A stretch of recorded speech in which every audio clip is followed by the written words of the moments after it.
Shalom mes frères et sœurs, c'est votre frère Joël, je vous salue dans le précieux nom de Jésus-Christ. Que le Seigneur vous bénisse abondamment. Je suis ici aujourd'hui pour une exhortation, un petit enseignement on va dire, concernant les pensées du chrétien. Et plus précisément, les mauvaises pensées qui viennent perturber nos vies de prière, qui viennent parfois nous embêter. Nos pensées en tant que chrétiens, ça a toujours été un sujet important, voire épineux. Et c'est de ça dont je vais parler aujourd'hui. Je vais te donner aujourd'hui des clés qui vont te permettre de surmonter, de vaincre tes pensées mauvaises, tes pensées impures qui perturbent ta vie spirituelle. Si tu n'es pas chrétien, cela peut t'aider aussi parce que les mauvaises pensées sont quelque chose qui, de manière générale, perturbe la vie des hommes depuis toujours.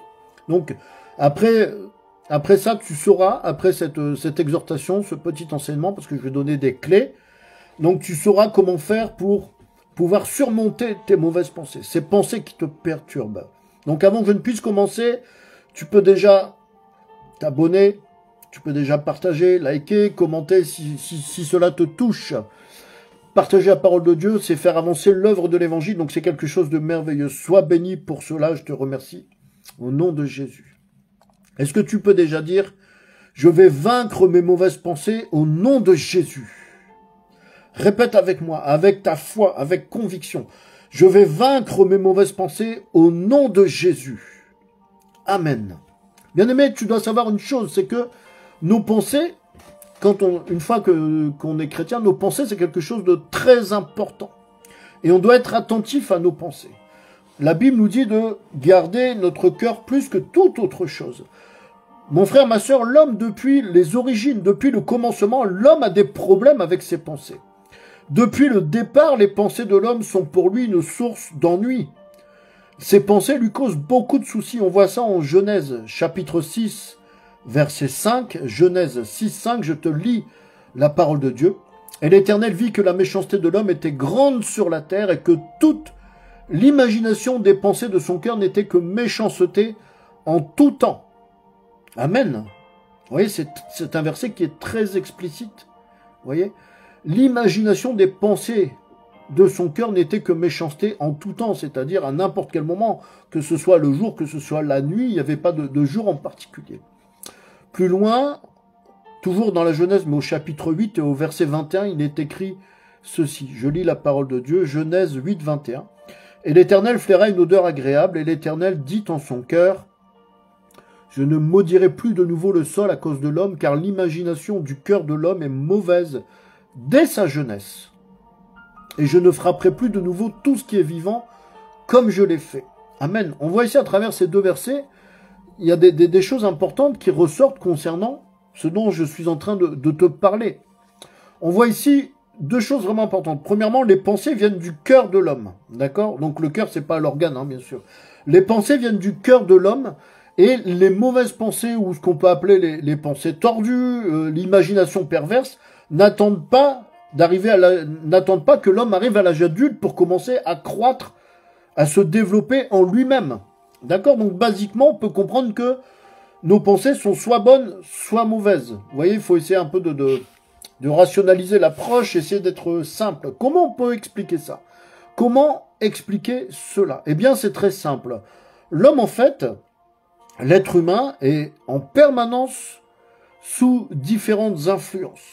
Il est influencé de toutes sortes de manières. C'est ce qu'on va voir après. Mais néanmoins, lorsque tu es un chrétien ou une chrétienne, tu dois garder en tête ce que la Bible enseigne. La Bible enseigne que, en réalité, l'homme est soumis à deux influences. Il y a vraiment deux influences majeures qui vont venir, comment dirais-je, orienter la vie d'un homme. La première, c'est la sagesse. La sagesse est de Dieu. Amen. Et l'autre, c'est la folie. C'est-à-dire, c'est l'opposé de la sagesse. Et la folie est du diable. Dans le livre de l'Ecclésiaste, au chapitre 2, il est écrit ceci, au verset 13. « Et j'ai vu que la sagesse a un avantage sur la folie, comme la lumière a un avantage sur les ténèbres. » Amen. Alors, le tout pour nous, quand on est chrétien, c'est de savoir sous quelle influence, donc, est-ce que je veux me placer? Qu'est-ce que je suis prêt à accepter? Qu'est-ce que je suis prêt à refuser comme type d'influence? À quel type d'influence, si je reformule, à quel type d'influence est-ce que je vais donner un accès dans ma vie? Voilà la question est posée. À quelle influence je veux donner un accès dans ma vie? Mais si tu es chrétien, si tu es fils ou fille de Dieu, normalement, tu as déjà la réponse. Tu veux laisser accès à la sagesse et tu veux repousser, tu veux rejeter tout ce qui est de la folie. Amen. Alléluia. C'est très important. Écoutez pourquoi. Écoutez pourquoi nous devons absolument rejeter l'opposé de la sagesse qui est la folie. La Bible t'enseigne ceci dans le livre de l'Ecclésiaste encore, au chapitre 10 et au verset 1. Les mouches mortes font sentir mauvais, elles font fermenter l'huile du parfumeur. Ainsi fait un peu de folie à l'égard de celui qui est estimé pour sa sagesse et sa gloire. Amen. C'est-à-dire que quelqu'un qui peut vraiment être très estimé, quelqu'un qui est connu pour sa grande sagesse, son érudition, pour tout un tas de bonnes choses, il suffit d'un petit grain de folie pour tout faire basculer, pour venir détruire ce qu'il est. Vous voyez, les mouches mortes font sentir mauvais. Elles font fermenter l'huile du parfumeur. C'est-à-dire que à l'époque, les parfumeurs travaillaient ainsi avec des huiles, avec des aromates, avec un tas de choses. Et il suffisait qu'il y ait, par exemple, on va dire une jarre avec une très bonne huile de très très bonne qualité. Il suffisait de quelques mouches mortes dedans pour que tout soit, pour que toute huile soit bonne à jeter, que tout soit, comment dirais-je, fermenté, que tout soit corrompu. Vous voyez?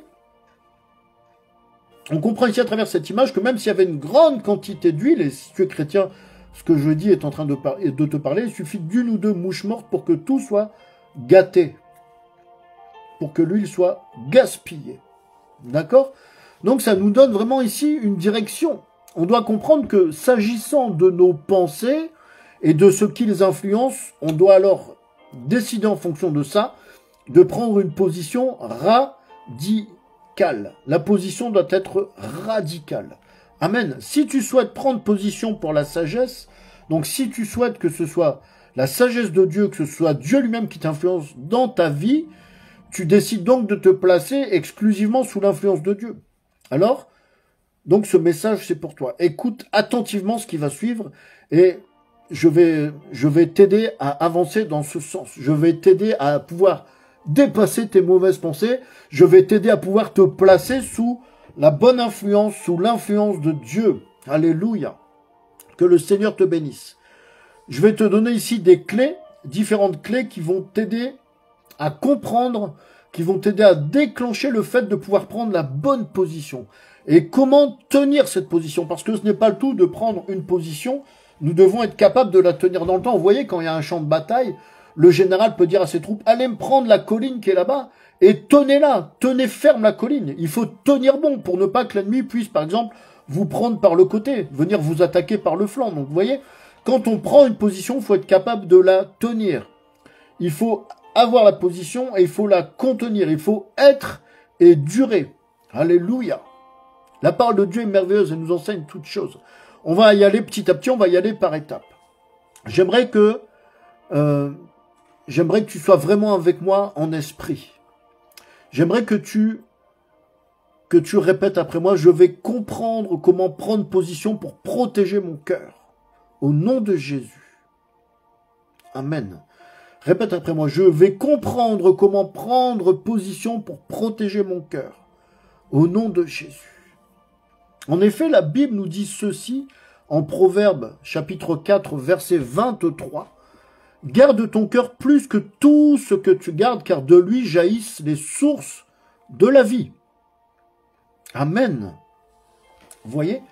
Garde ton cœur plus que tout ce que tu gardes. Ton cœur, bien-aimé, c'est ton bien le plus précieux, c'est le trésor que tu dois le plus protéger. Parce que nous dit la Bible, c'est du cœur que jaillissent les sources de la vie. De ton cœur jaillissent les sources de la vie. Or, on doit comprendre ici pourquoi il faut absolument garder notre cœur. Parce que on a vu précédemment, la Genèse nous expliquait précédemment que de notre cœur venaient nos pensées. Si nos pensées sont sages, alors là, jailliront de notre cœur des sources de vie. Dans le cas contraire, on peut dire un peu pour imager les choses que ce sera des sources de mort qui vont jaillir de notre cœur. Voilà pourquoi nous devons absolument nous préserver. Est-ce que ici je parle à quelqu'un? Je vais avancer un petit peu, donc restez avec moi s'il vous plaît. Vous voyez, beaucoup de soucis techniques aujourd'hui. Il y a des problèmes de son, il y a des problèmes de réseau, des problèmes de... Là, c'est le soleil qui se met de la partie. Donc, voilà, j'espère que là, ça va aller. Donc, on a compris maintenant des fondements qui sont simples. D'accord? C'est de notre cœur que viennent les mauvaises pensées, les imaginations perverses, etc., etc. Et c'est pourquoi la Bible nous dit également, garde ton cœur plus que tout ce que tu gardes. D'accord? Donc, ce qu'on doit faire tout d'abord, c'est, on doit commencer par inspecter notre vie. On doit commencer par étudier, considérer attentivement notre vie et tout notre environnement. C'est la première chose que tu dois faire. Si tu sens que tu es perturbé dans ta vie de prière, si tu sens que tu es perturbé dans ta vie spirituelle, que les pensées mauvaises t'assaillent, que les mauvaises pensées viennent te troubler, te perturber, alors que pour autant tu es de bonne composition, alors que pour autant tu as de bonnes intentions, tu veux progresser spirituellement, etc. Mais tu es embêté à cause de tes mauvaises pensées. Tes mauvaises pensées viennent absolument, comment dirais-je, perturber ta vie spirituelle, viennent perturber ta vie de prière. Et donc c'est quelque chose qui te freine, c'est quelque chose au final qui t'empêche parfois de passer certains paliers, de passer certains niveaux spirituels, vous voyez, pour parler clairement. C'est pourquoi on doit réussir à discerner, en fait, dans nos vies, ce qui pollue ces fameuses sources dont je parlais tout à l'heure, les sources de vie. Et tu dois identifier, mais qu'est-ce qui vient polluer les sources de vie? Qu'est-ce qui vient polluer les pensées de mon cœur? Et une fois que tu auras identifié ça, ce sera plus facile de pouvoir t'en débarrasser, ça sera plus facile de pouvoir évacuer ces choses. La Bible nous enseigne aussi que pour pouvoir vaincre un adversaire, il faut le connaître. Vous voyez? Donc tu dois connaître d'où viennent tes mauvaises pensées. Et c'est comme ça que tu pourras croître et que tu pourras t'édifier en sagesse. Amen. Alléluia. Reste avec moi, restez bien concentrés. Je vais prendre ici une image. Vous voyez, il y a comment dirais-je, il y a des entrepreneurs, des hommes d'affaires qu'on appelle des promoteurs immobiliers. Tout le monde sait ce que c'est. Ce sont des gens qui achètent des terrains, qui vont bâtir des immeubles, etc. Eh bien, un vrai promoteur immobilier qui connaît son affaire, qui connaît son métier, vous avez peut-être déjà vu ça ou entendu parler de cela. Avant d'acheter un terrain, ils vont faire réaliser une étude du terrain. Vous voyez? Je ne m'éloigne pas du sujet, hein. Reste avec moi, vous allez suivre. Avant d'acheter un terrain pour y construire des immeubles ou des hangars, ou en tout cas pour faire une construction immobilière, ils vont faire étudier le terrain d'abord. Vous voyez, ils vont faire réaliser une étude par des cabinets spécialisés, des cabinets géologiques, des cabinets qui connaissent un peu les sous-sols, etc. pour connaître, parce qu'ils veulent connaître différentes choses concernant leur terrain. Est-ce que dans ce terrain, par exemple, il y a des sources d'eau? Parce que s'il y a une source d'eau qui passe sous la terre, ça peut très bien venir, comment dirais-je, provoquer des effondrements, des affaissements. Est-ce que ce terrain est pollué par des métaux lourds? Est-ce que ce terrain est pollué par des produits chimiques? Alors, si la réponse est oui, l'étude va révéler à quel niveau c'est pollué, et puis, le cas échéant, si le terrain les intéresse, ils vont premièrement dépolluer le terrain avant de construire dessus. Vous voyez? Pourquoi? Parce que, étant des promoteurs immobiliers avisés, ils vont jamais vouloir bâtir un édifice, ils vont jamais vouloir bâtir un immeuble sur une terre, sur un champ, sur quelque chose qui est sale, sur quelque chose qui est pollué. Ils vont vouloir bâtir leur édifice sur un terrain qui est sain, un terrain qui est propre, un terrain qui est sans pollution, sans produits chimiques, sans métaux lourds, ni quoi que ce soit. Vous voyez, parce que ils savent bien que s'ils le font, s'ils bâtissent sur un terrain qui est pollué, ça ne va donner rien de bon. Par la suite, ça va engendrer tout un tas de problèmes. D'accord? Donc voilà aussi comment on doit considérer la chose. Tu peux voir ta vie, tu peux voir ton cœur, puisqu'ici c'est le cœur de l'homme qui nous intéresse, tu peux voir ton cœur comme un terrain que tu examines. Vous voyez, la comparaison, elle est un petit peu osée, mais c'est ça. Et si ton examen révèle que, eh bien, il y a quelque chose qui ne va pas, il faut dépolluer. Il faut dépolluer le terrain. Donc, tu vas un peu examiner ta vie comme peut le faire un promoteur immobilier avant d'acquérir un terrain. Parce que le promoteur immobilier, si le terrain est trop sale, si c'est trop pollué, il va refuser de l'acheter. Donc, en tant que chrétien, on ne peut pas à un moment se dire, je vais bâtir ma vie spirituelle avec sans arrêt des pensées mauvaises, avec une âme qui est souillée, avec un cœur qui est sale. Vous voyez? Pourquoi? Parce qu'on doit réfléchir comme ces fameux promoteurs immobiliers, ils font pas n'importe quoi. Ils investissent leur temps, ils investissent leur argent, et pour eux, c'est très sérieux. Et en fait, on peut dire que quelque part, ces promoteurs immobiliers, ils font preuve d'une très grande sagesse.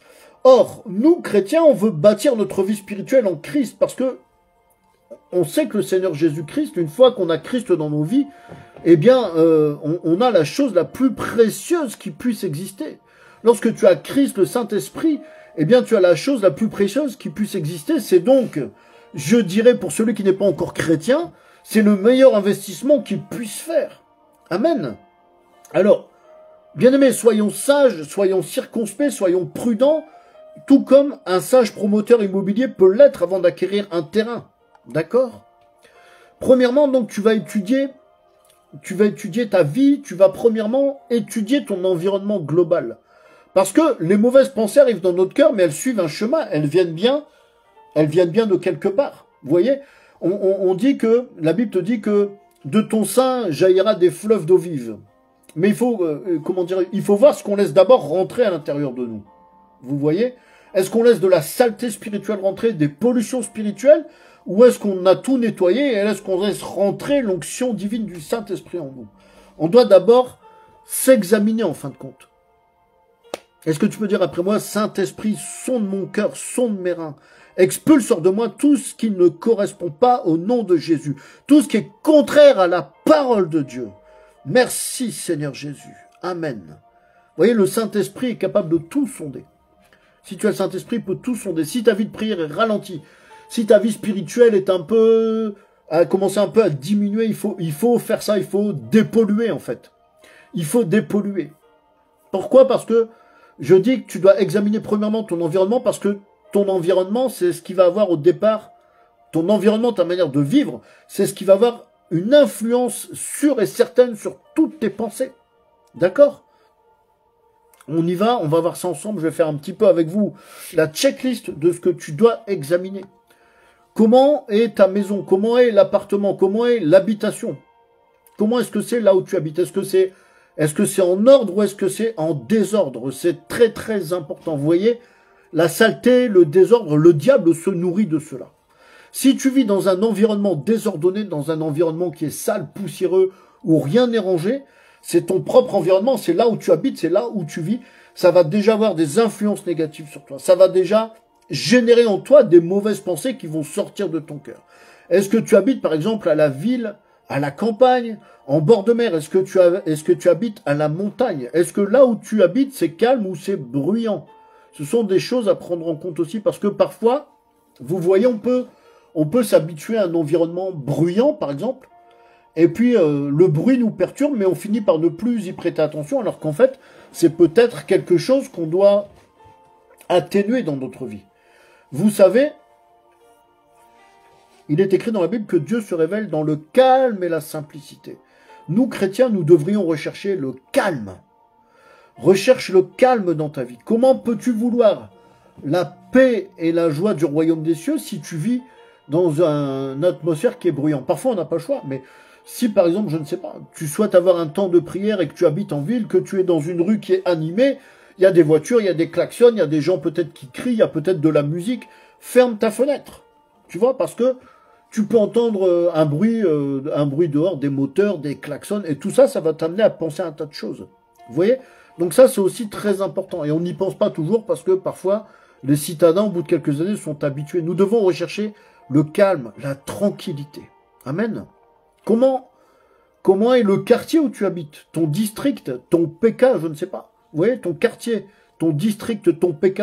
Est-ce que quand tu fais un peu visuellement, tu visualises un peu ton quartier, est-ce qu'autour de toi, il y a de bonnes choses ou des mauvaises choses? Est-ce qu'il y a des bars? Est-ce qu'il y a des discothèques? Ou est-ce qu'il y a plutôt des commerces tranquilles de proximité? Je ne sais pas, des églises, vous voyez, des parcs, des espaces verts pour les enfants, je ne sais pas. Est-ce qu'il y a des petits commerces ou des grands supermarchés là où tu habites? Tout ça, ça a une influence autour de toi. Est-ce que les habitants de ton quartier sont plus des gens simples, des travailleurs, ou c'est plus peut-être des hommes d'affaires, des intellectuels, ou des fêtards, des ivrognes, des bandits? Tout cela va conditionner les choses. C'est très important de prendre, parce que parfois on oublie, on fait pas attention, tu dois vraiment prendre en compte ton environnement. Et là, on est vraiment dans l'environnement l'environnement naturel. Est-ce que dans ton quartier, là où tu habites, est-ce que les femmes de ton quartier sont des femmes de mauvaise vie, des femmes légères, ou est-ce que ce sont des femmes sérieuses? Alors vous allez me dire, bien sûr, eh bien, aujourd'hui, de nos jours, dans les villes, parfois, tout peut être mélangé. Mais il y a parfois aussi certaines villes où il y a des quartiers qui sont... des quartiers sont séparés un peu, vous voyez? Il y a des quartiers où toutes sortes de gens ne sont pas forcément mélangés. Donc tu dois observer tout cela. Est-ce que dans le quartier où tu habites, est-ce qu'il y a des prostituées? Voilà, si tu es un homme et que sans arrêt tu croises des prostituées, ça va t'amener bien sûr à avoir des mauvaises pensées. Si tu es une femme et qu'il y a des voyous dans ton quartier, il y a des garçons comment dirais-je, des bandits, ça va t'influencer aussi en tant que femme et en tant qu'homme aussi, vous voyez. On doit tout considérer parce que tous ces éléments que je suis en train de citer, ça impacte ta vie spirituelle. Ça impacte les pensées de ton cœur. Que tu le veuilles ou non, ça te touche. Ça te touche, donc il faut être capable d'examiner ça et vraiment, c'est un bilan qu'on doit faire. Et si vraiment il y a trop de choses qui ne vont pas, il faut parfois envisager simplement de changer d'endroit, de déménager tout simplement. Vous voyez? Parce que tout a son importance. Ensuite, là on a vu l'environnement naturel, l'environnement dans lequel tu évolues. D'accord? On peut décliner ça aussi au lieu de travail et ainsi de suite. Hein. Ensuite, tu dois regarder à ton temps. Qu'est-ce que tu fais de ton temps, bien-aimé? À quoi est-ce que tu occupes ton temps? Ça va te révéler beaucoup de choses. Il y a le temps où on a les obligations, le travail, les enfants, la vie de famille, je ne sais pas, vous voyez. Les obligations, les études pour les plus jeunes. Maintenant, il reste du temps libre. Le temps où tu es off, le temps où tu ne travailles pas. Qu'est-ce que tu fais de ton temps libre? Est-ce que tu passes plus de temps à lire la Bible, à prier ou à faire la fête? Est-ce que tu vas boire des jus de fruits, de l'eau, du thé ou de l'alcool? Bien sûr. Vous allez dire, le frère Joël, il pose des questions évidentes, mais tu sais, c'est pas évident pour tout le monde. Il y a des gens pour qui c'est pas du tout évident. Vous voyez, boire de l'alcool, c'est une très mauvaise chose. Vous voyez, la Bible, en Christ, on est libre, mais la Bible te dit aussi que, comment dirais-je, tout m'est permis, mais tout ne m'est pas utile. En quoi est-ce que boire de l'alcool, ça va glorifier Dieu? En quoi est-ce que sortir en boîte de nuit ou traîner dans les bars, ça va glorifier Dieu? Quel exemple montres-tu en tant que chrétien? Vous voyez, il y a beaucoup de chrétiens qui ont chuté à cause de ça. Parce que d'autres vont dire, oui, le Seigneur Jésus buvait du vin avec... voilà, mais dans son ministère terrestre, c'était un temps particulier. Vous voyez, c'était le temps où il était lui-même avec les disciples. Il disait lui-même, je suis maître du Shabbat. Et voilà, il disait ce genre de choses. Donc c'était tout à fait différent. Et il avait répondu aux pharisiens, mes disciples ne jeûnent pas aujourd'hui, mais quand je ne serai plus là, il leur avait dit, vous jeûnerez plus tard. En fait, c'était, comment dirais-je, il expliquait ce qu'allait être un peu la vie chrétienne à travers ces choses. Vous voyez? Et effectivement, en tant que chrétien, on a le droit de boire de l'alcool, mais est-ce que c'est forcément utile? Est-ce que ça correspond à une vie de piété? Ce sont des questions qu'on peut se poser. On peut tout faire en tant que chrétien. Mais à ce moment-là, eh bien écoutez, si on peut tout faire, on peut aller aux prostituées, on peut prendre de la drogue, on peut boire de l'alcool, vous voyez. Comment est-ce qu'on veut être influencé? Quel type de vie est-ce qu'on veut mener? Quel exemple de chrétien veut-on montrer aux autres? C'est lui le chrétien, celui qui fréquente les prostituées, celui qui boit, celui qui joue au jeu d'argent? Réfléchis, bien-aimé. On parle ici des influences. Et après, certains viennent se plaindre. Oh, ma vie de prière, non, Dieu ne m'exauce pas, etc., etc. Est-ce que tu es occupé à lire ta Bible? Ou est-ce que tu es occupé à regarder des séries sans aucun intérêt à la télévision, avec des émissions ayant un contenu totalement indigent, un contenu qui n'apporte rien, même sur le plan intellectuel? Est-ce que tu passes plus de temps à méditer la parole de Dieu, ou alors tu es un adepte, un consommateur de pornographie? Voilà les questions à se poser. Passes-tu du temps dans l'adoration ou dans la masturbation? Voilà les influences. C'est pas compliqué en fait. C'est pas compliqué, mais je t'ai dit que tu dois prendre position. Certains se posent des questions. Ah, ma vie de prière, ça ne fonctionne plus. Dieu ne m'écoute pas, je ne suis pas exaucé. Mais vous menez une vie désordonnée. Bien-aimé, commence par mettre ta vie en ordre. Si tu te reconnais dans les choses que je viens de dire, ou si ça te rappelle, si tu vois des choses Dis cela au nom de Jésus, je décide que je mets ma vie en ordre à partir de maintenant. Au nom de Jésus. Amen. C'est ça qu'il faut faire. Vous voyez? Tout m'est permis, mais tout ne m'est pas utile. Est-ce que tu regardes des télévisions, des choses à la télévision, des documentaires, des émissions pour te cultiver, ou des films violents, des émissions où il n'y a que de la moquerie, des critiques ridicules? Vous voyez, on voit beaucoup d'émissions à l'heure actuelle où les gens, en fait, c'est une émission où le contenu ne sert qu'à se moquer des gens, qu'à mépriser les gens, qu'à critiquer les gens. Mais est-ce que ça va faire avancer le royaume des cieux? Est-ce que tu passes du temps, par exemple, à faner devant ta télévision en train de boire des bières, de manger des chips et des cacahuètes, ou est-ce que tu vas plutôt aller faire une bonne marche pour t'aérer, pour communier avec la nature? Vous voyez? C'est tout ça qui nous influence. L'environnement dans lequel on est, les choses qu'on fait, notre manière de vivre, c'est tout ça qui influence les pensées de notre cœur. Ce n'est pas très compliqué finalement. Ce n'est pas du tout compliqué. Est-ce que tu passes des heures angoissé devant les informations à la télé sans comprendre pour autant que les journaux télévisés, les médias manipulent nos esprits? Ou est-ce que tu penses du temps à lire la parole de Dieu puis à dire Seigneur, révèle-moi les choses qui vont arriver. Saint-Esprit, c'est toi qui annonces les choses à venir. Saint-Esprit, annonce-moi ce qui va arriver prochainement. C'est comme ça qu'on doit chercher, c'est comme ça qu'on doit avancer. Vous voyez, toutes les réponses que tu vas avoir là, en faisant un peu cette checklist, ça va te donner quelle est ta tendance de vie, quel est ton style de vie, et ça va te dire dans quelle mesure est-ce que tu dois dépolluer ton âme, dans quelle mesure est-ce que tu dois changer tes habitudes, dans quelle mesure est-ce que tu dois changer ta vie. Dépollue le terrain avant de vouloir bâtir quelque chose dessus, bien-aimé. Dépollue le terrain. Supprime. Tu veux prendre la position, tu supprimes les mauvaises influences de ta vie. Est-ce que les week-ends, tu vas plus facilement te consacrer, le week-end où on ne travaille pas, tu vas plus facilement te consacrer à des choses spirituelles, par exemple, est-ce que tu vas aller à l'église si tu as une église, ou est-ce que tu vas préférer privilégier aller en discothèque? Voilà des questions à se poser. Je vois beaucoup de jeunes comme ça, oh, non, ma vie de prière n'avance pas, je m'étais dit que je devais lire la Bible en 2 ans, mais je ne lis pas la Bible. Mais tous les week-ends, je suis en discothèque. À chaque fois que tu as du temps libre, tu sors pour faire la fête. Non, ça fonctionne pas comme ça. On doit prendre une position et on doit se tenir à cette position.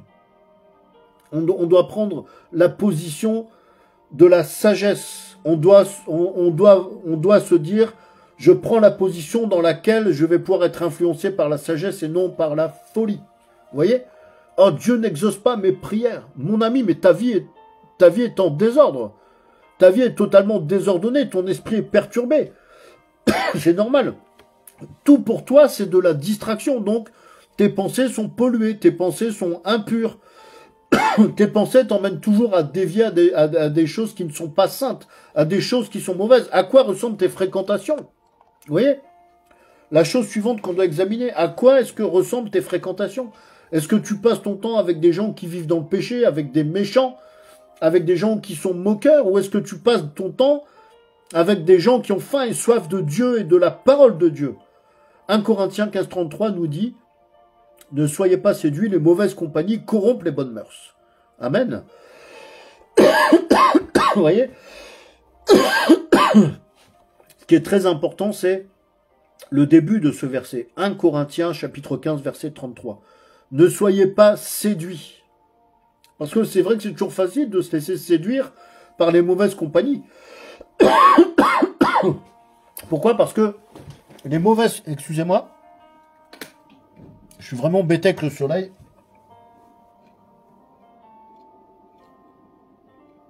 Ici, l'apôtre Paul nous fait comprendre que nous ne devons pas être séduits par les mauvaises compagnies. D'accord?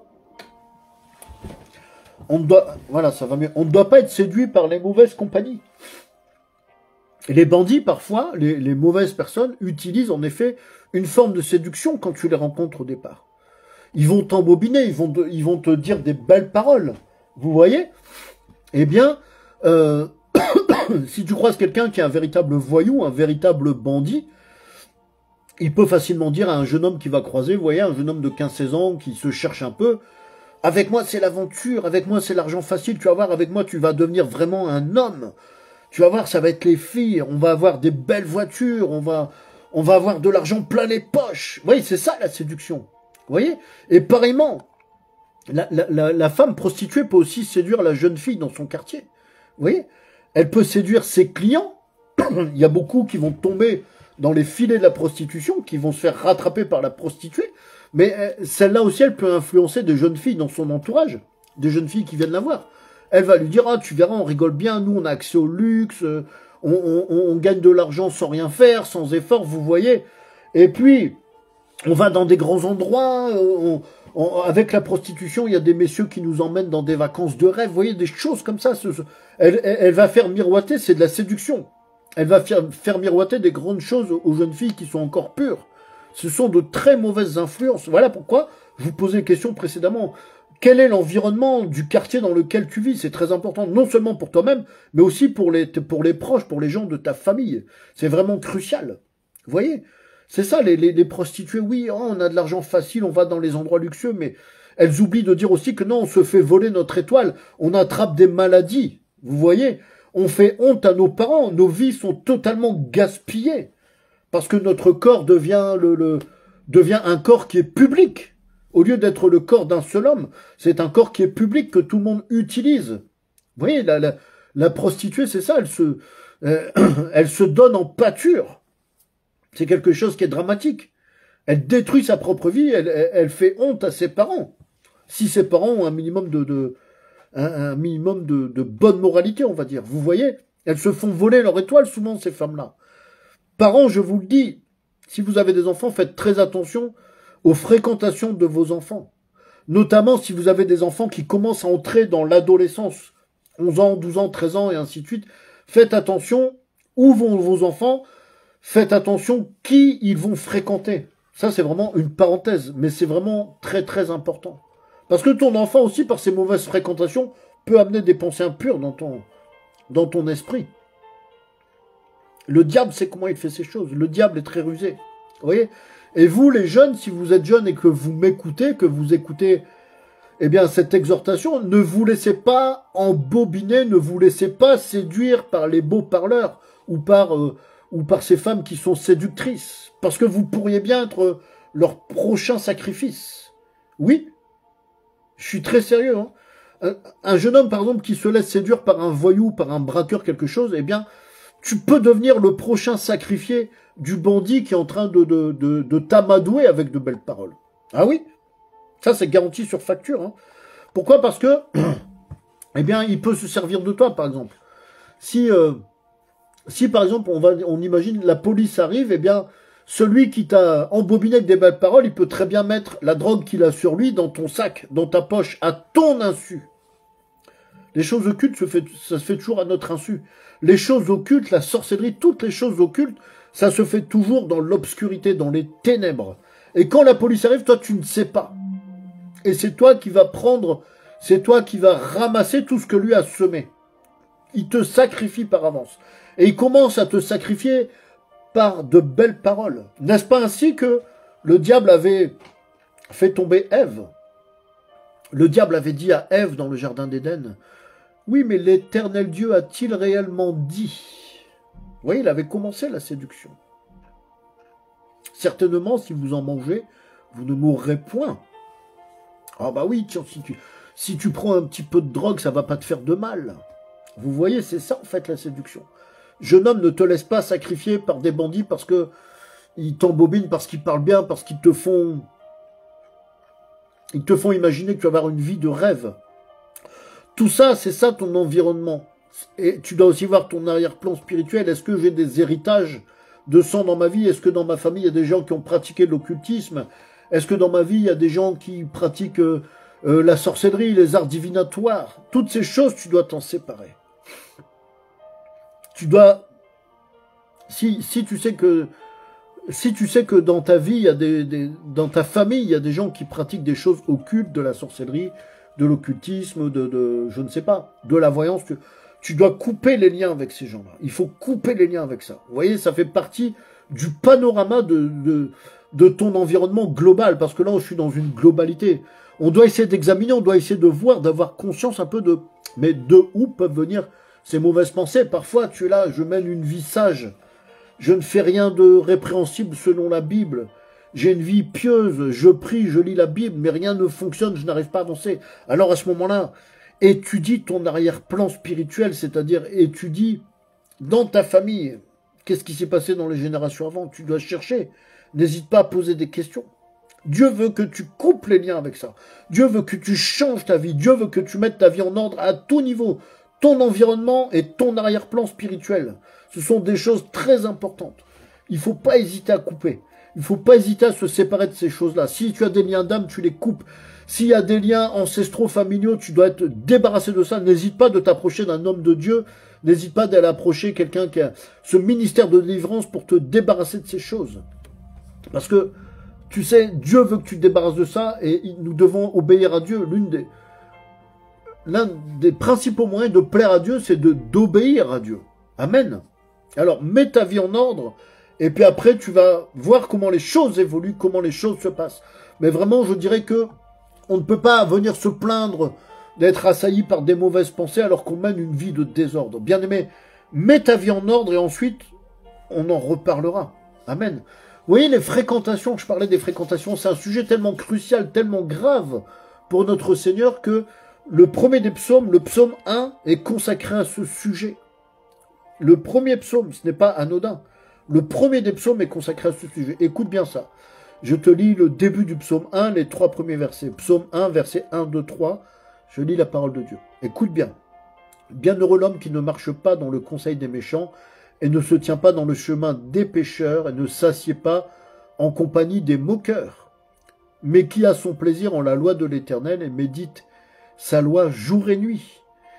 Il sera comme un arbre planté près des courants d'eau qui rend son fruit en sa saison et dont la feuille ne se flétrit point, et tout ce qu'il fait prospère. Amen.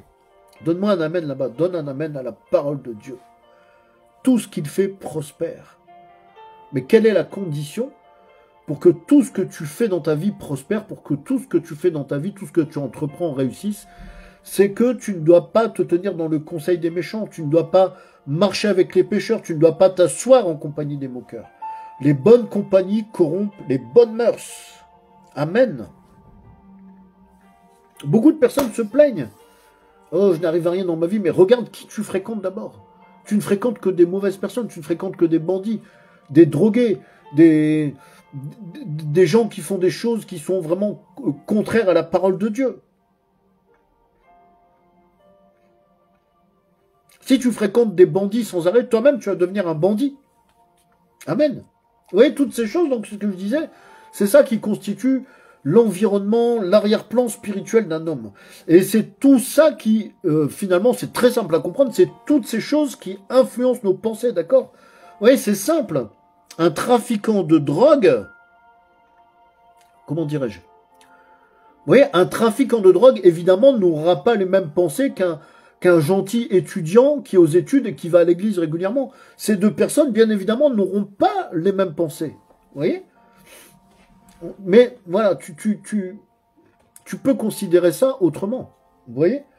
Beaucoup d'étudiants très gentils, bien éduqués, sont devenus des grands dealers de drogue, d'accord?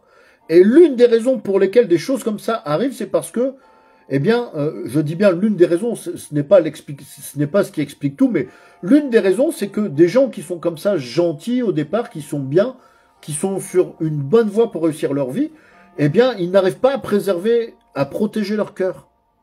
La Bible nous dit bien, garde ton cœur plus que toute autre chose. Donc, ils n'arrivent pas à protéger leur cœur.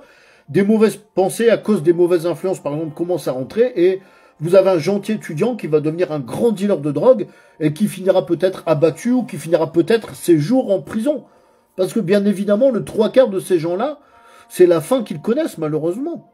Beaucoup de jeunes femmes aussi très bien éduquées, des jeunes femmes de bonne famille sont devenues aussi des prostituées, sont devenues des junkies, des drogués. Pourquoi? Parce que en partie, à un moment de leur vie, elles n'ont pas réussi à garder leur cœur. Comme nous le recommande la Bible, à un moment donné, elles se sont laissées influencer par des mauvaises influences, par une influence de folie.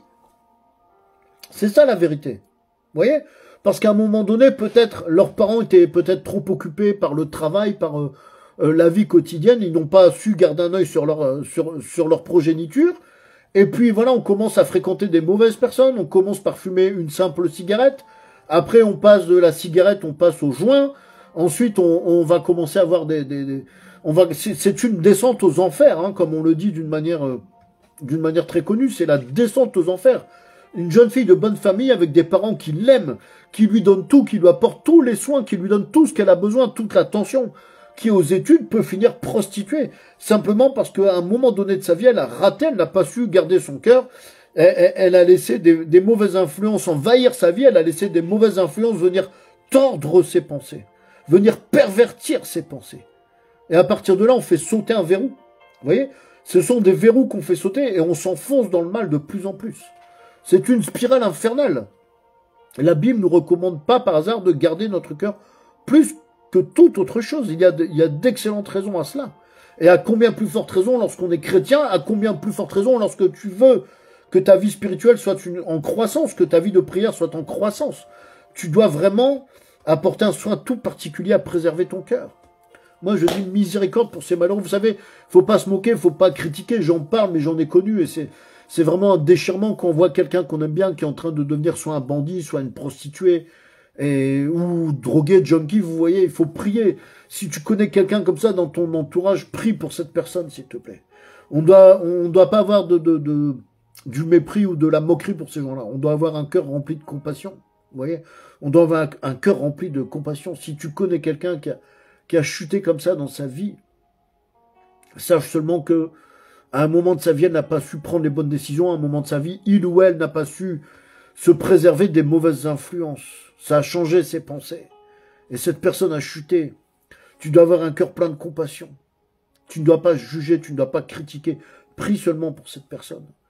Et si tu croises cette personne et que ça peut être je ne sais pas, au détour d'un coin de rue, dans un magasin, essaye toujours d'avoir une parole aimable ou une parole d'encouragement, c'est très important. Parce que ça peut arriver à tout le monde. Ça peut t'arriver à toi qui m'écoute. Ça peut arriver à ton fils, ça peut arriver à ta fille. Vous voyez, il suffit que parfois 2 ou 3 mauvaises choses arrivent en cascade. 2 ou 3 mauvaises nouvelles tombent dans la vie d'un homme, ou 2 ou 3 éléments, 2 ou 3 faits un peu graves se produisent dans la vie de quelqu'un, et là c'est la chute. Qui sommes-nous pour juger? Vous voyez, au départ ça commence par des simples distractions, et puis ces distractions font plonger nos pensées dans autre chose. Ces distractions détournent nos pensées dans des mauvaises choses. Nos propres pensées sont une véritable source de distraction. C'est comme un bruit intérieur. Fais taire le bruit qu'il y a dans ta tête. Vous voyez? Est-ce que tu peux dire comme moi, au nom de Jésus, mes pensées ne me distrairont plus. Au nom de Jésus, à compter de ce jour, mes pensées ne me distrairont plus. Amen. C'est vraiment crucial. C'est vraiment capital parce que le diable, notre ennemi, sait qu'il peut nous vaincre comme cela. Le diable te connaît mieux que toi-même tu ne te connais. Il sait comment utiliser tes propres pensées pour te vaincre. Est-ce que tu sais cela? Le diable sait comment utiliser tes propres pensées. Toi-même, tu ne sais même pas comment il procède, mais lui sait comment faire. Il est extrêmement rusé. La Bible nous le dit. Le serpent ancien était le plus rusé de tous les animaux des champs. Le diable est rusé. Le diable est un séducteur. Il n'hésitera en aucun cas à utiliser des pensées mauvaises pour te vaincre. Et comment est-ce qu'il fait venir ces pensées mauvaises en toi? Par des mauvaises influences. Tu ne dois pas négliger cela. Et quel est le but du diable quand il agit comme cela? C'est pouvoir te récupérer, pouvoir te ramener dans ce royaume maléfique. D'accord? Je dis cela. Au départ, nous devons lutter contre nos mauvaises pensées. Au départ, c'est ce qu'on doit faire. Il faut résister. Au départ, il faut lutter. Parce qu'il faut bien commencer par changer les choses. Tu as mis de l'ordre dans ta vie. Tu as un peu supprimé certaines choses, mais les pensées, elles vont persister. À un moment, il faut lutter. Tu vois, tu commences par mettre ta vie en ordre. Tu fais le ménage dans tout environnement, tout ce qu'on a vu tout à l'heure, dans tout ton environnement spirituel. Tu fais un peu du ménage. Mais après, il faut lutter contre tes mauvaises pensées. Je sais que c'est très dur. Mais si tu le fais, si tu appliques ce que je te dis, plus tard, tu repenseras à moi, bien-aimé. Tu repenseras à moi, bien-aimé. Vous voyez? Je vais te lire à présent une écriture. Alors, Proverbes, chapitre 15, verset 26. Pourquoi est-ce qu'on doit lutter contre les mauvaises pensées? On a ici une réponse dans Proverbes 15, 26. Les pensées mauvaises font horreur à l'Éternel, mais les paroles agréables sont pures à ses yeux. Amen. Tu dois savoir donc, une fois que tu as lu Proverbe 15-26, tu comprends que les mauvaises pensées qu'il y a dans ton cœur, ces mauvaises pensées qui t'influencent, qui t'amènent dans la distraction, qui te font chuter, eh bien ces mauvaises pensées, Dieu ne les aime pas. Dieu a horreur des mauvaises pensées qui sont en toi. Mais il aime des paroles agréables. Pour lui, c'est quelque chose qui est pur. Ça nous donne une indication. Ça te donne la direction dans laquelle tu dois aller. Tu vois ? Tu dois combattre les mauvaises pensées, tu dois les chasser et tu dois remplacer cela par des bonnes choses. Amen. Tu sais, bien-aimé, on doit se rappeler de ce que les pensées de notre cœur vont produire. Parce que chaque pensée produit quelque chose. On doit se rappeler de ça. Chaque pensée que j'ai produit quelque chose. Et avoir toujours le même type de pensée, par exemple des pensées mauvaises, eh bien ça va finir par t'amener à changer ta parole. Tu vas commencer par avoir des pensées mauvaises de manière récurrente, de manière régulière, et ensuite tes paroles vont devenir aussi mauvaises. Tes mauvaises pensées vont te faire dire des mauvaises paroles. Et ces mauvaises paroles, à force d'être répétées, eh bien, elles vont produire quelque chose, parce que la parole aussi produit quelque chose. Les mauvaises paroles que tu vas répéter sans arrêt à cause des mauvaises pensées vont produire des mauvaises actions.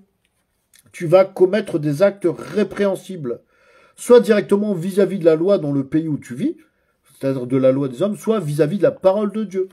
Donc en fait, eh bien, tu vas finir par vivre selon ce que tu penses. Ce que tu penses va faire ce que tu es. Tu vas devenir ce que tu penses. D'accord ?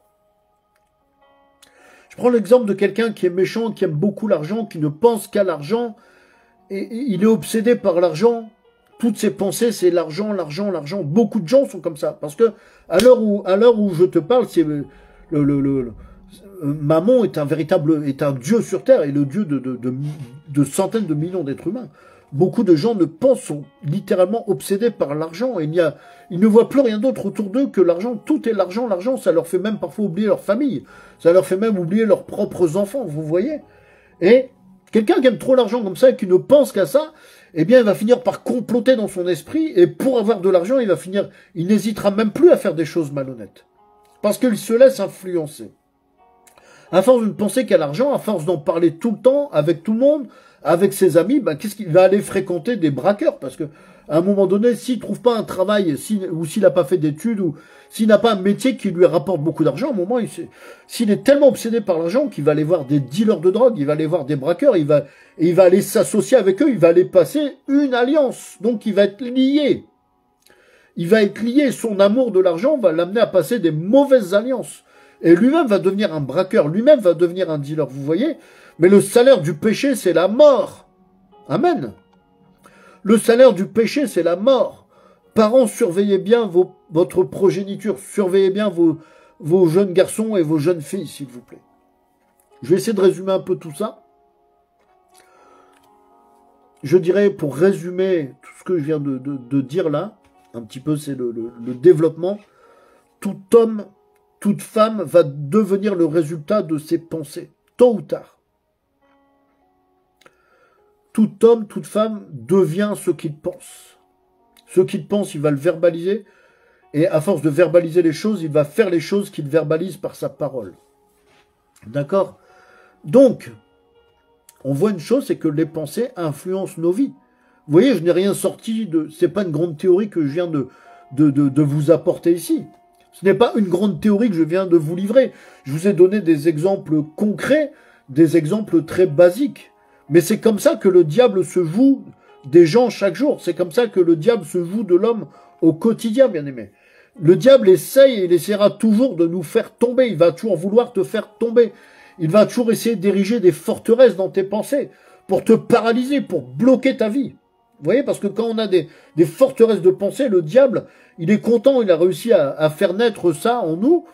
Et puis voilà, la croyance que, par exemple, sans argent, la vie ne vaut pas le coup d'être vécue.